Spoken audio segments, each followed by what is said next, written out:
What's up, guys? Just hanging out in the garage for a minute here on Thanksgiving afternoon and got the car back. So I'm going to show you guys what was done to it. Our friend Brandon Hurdle, he's an old race car buddy, and it's good to have friends that are on every end of the car spectrum because you never know when you might need something done that you don't normally do. And I'm definitely not a body guy. So I'm going to show you what all he done to it, and then I'll show you what updates we have that are going in the car. Hopefully I'm going to start some of those tomorrow. We have tomorrow off as well, so I'm going to hopefully spend the afternoon out here tomorrow getting some of this stuff installed. So let's check it out. So most of y'all seen the video of us running off the end of the track. One of the main things it did was this rocker right down here was pushed completely in. Bring my finger up here, yeah. The rocker was pushed completely in, and luckily it just missed the door, but it pushed the rocker several inches in all the way down. So that kind of absorbed the blow whenever we hit the gravel pit, and it kind of spun me around and I landed. Most of the energy was absorbed there. So luckily, that's all it did to the rear part of the body. Now the front end, it split the bottom here, like right in there, it split it up pretty good. It put a split in this fender.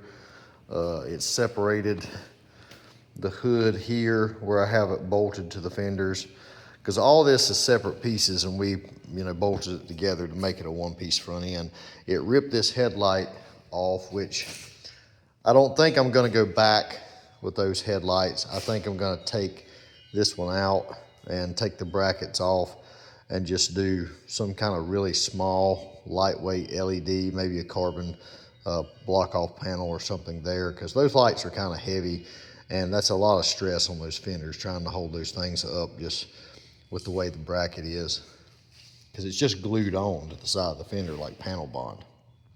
But he got the front end all fixed up.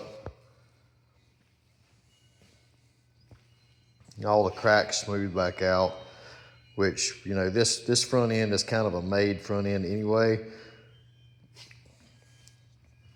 And it's not like I can go buy another one just like this. I would have to kind of recreate what is there. So, I know with a car going 200 plus, stuff's gonna start cracking again and stuff like that. Even before we went off the end of the track, the nose was developing some cracks, like it's cracking a little bit right there. You can see where the support of the tree is and a few things, but you can't really get your feelings hurt over stuff like that, because this front end, it sees a lot of pressure at over 200 miles an hour. You can see in the GoPro from inside the car where it's trying to lift up this section right here, even though this is still metal. So this is bolted to this, and all this is pretty rigid, but it flexes the crap out of it at those speeds. But it should be ready to wrap now. I've got to get the grill back in there. It's over here. So the grill actually attaches the hood to the splitter as another form of support. And it scratched it up a little bit right there. I'm thinking about just putting a big RSM helmet sticker right there and just putting it back in, because that was kind of it's broke right there. So I guess I will have to make a new piece. It's going to be pretty fun getting this out of that piece of carbon without tearing up that bellow. So we'll see about that. The transmission is pretty much a paperweight right there, the broken transmission, but I think I'm going to tear it apart and see what good parts are left in it and get another case. The front cover's still good, obviously, but it spins. It doesn't make any noise. I mean, there's probably a lot of good parts in there, and I might just put that together as a spare. I learned that definitely need a spare when you go off places. The parachute stuff, look at here. We got a double clevis now. So this is just the beginning. We have something that Joey drew up at the shop. Gonna cut this off, and we have something that will weld to this tube that's gonna put it out here and do 2 plates. So I have 2 parachutes going on the car. I've got them at the shop, but got to kind of work through getting everything fit. So what else is going on? So this was the main piece of the puzzle that I was really struggling about, acquiring because it's so expensive. But Mr. Jonathan is changing his setup on his car, and he's got several of these transmissions. And this is not the one that I borrowed, but it is a 258 gear set version, and he still has a couple transmissions himself, another one like this with a different gear set that he put in. But I was able to get this one for a lot cheaper than what it would cost me brand new. So I'm sure that I'll be breaking this one something in it eventually, and we'll have to get it to tick and get them to go through it and whatnot. But the main thing is we've got a billet case T56 now with a PPG gear set and everything. So hopefully be a few steps ahead of the game versus, the other. For some reason, we were twisting the G-force input shafts like almost every time we went to the track. I don't know if it has to do with my little 18-inch long drive shaft over there or what, or just not having any drive line flex. But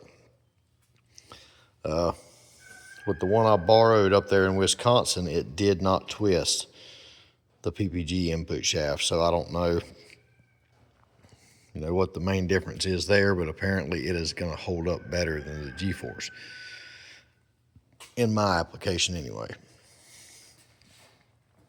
So what else? Got a box of connection rods here, old connecting rods. So went ahead and put a fresh set of rods in it, new bearings, went through everything else, and fortunately the inside of our motor looks awesome. From all the abuse and all of the rev limiter hits, I probably twisted this thing 9,600 RPM probably 250 different times off the rev limiter. And, looking at it, don't see any issues on the inside of it. So I can say TKM built an extremely durable and well-balanced engine. So thankful for that. But it's ready to go back in. And there's my cart full of parts. It's all got to be reassembled. And last but not least, we got us a golf cart. I had a buddy selling this club car, and it's super nice. Not brand new, obviously, but looks brand new. And I think I've got enough wrap where we're going to repair the car left over to wrap the golf cart to match the car. So a lot of cool stuff going on. I'm going to try to get some of this stuff back in the car over the next couple of days. And, obviously we got a lot more work to do. Got to get the 2 parachutes on, got to get another cable run, a couple things before this thing's ready to go. But hopefully have it ready to at least fire back up by this weekend. And if we get it fired back up, I got to check and see if I got an oil and filter and stuff in the trailer. I think I do, but get it fired back up, I'll video that and keep y'all in the loop. Thanks for watching. Appreciate everybody that's chipped in to get the car kind of back where it needs to go back together. And hope all you guys are having a happy Thanksgiving. So see you next time.